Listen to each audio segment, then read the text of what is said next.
Hey guys, welcome back to my channel, and today I'm showing you how to make chocolate oat cookies. Let's get started. In a bowl I have half a cup of oil, and to that I'm going to add half a cup of granulated white sugar, and I'm going to mix this together until it is all incorporated.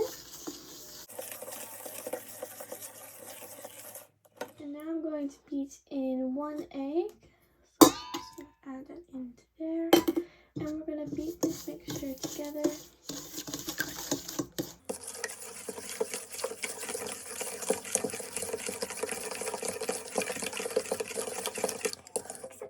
This. Now we're going to mix in 1 tablespoon of milk and a dash of vanilla extract. I used a vanilla paste in this time, but you can use anything you like. And I have 2/3 cups of oats. These are just normal oats. And we're going to beat this together.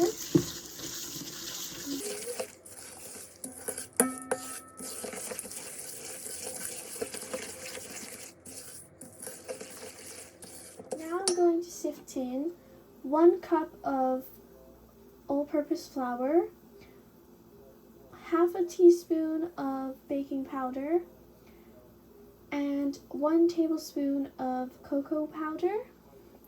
And we're going to pour this into a sieve, and we're going to sift this into our mixture.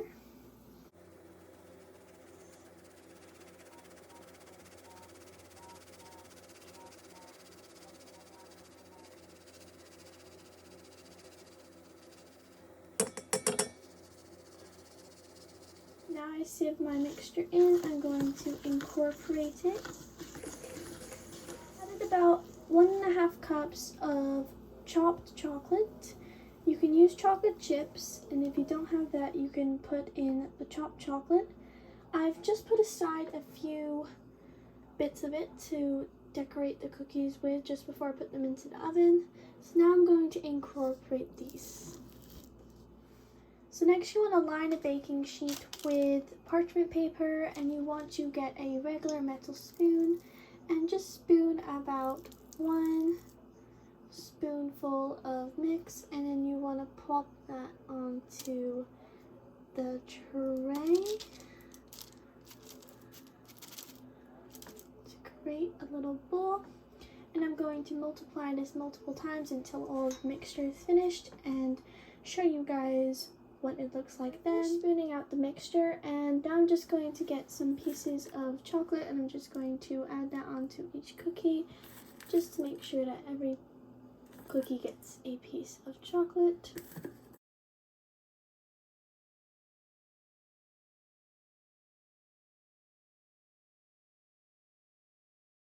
Alright, and now we're going to put this into the oven for around 15 minutes at 350, and after that I will show you the end. So I just took these out of the oven, and I'm going to let them cool completely. A little note, if you use the chocolate you like, so depending if you like dark chocolate or milk, it's going to taste better to your taste buds. Alright guys, this is the finished cookies. I decided to open one open, and they look absolutely delicious. I hope you enjoyed this recipe, and don't forget to like and subscribe. Bye!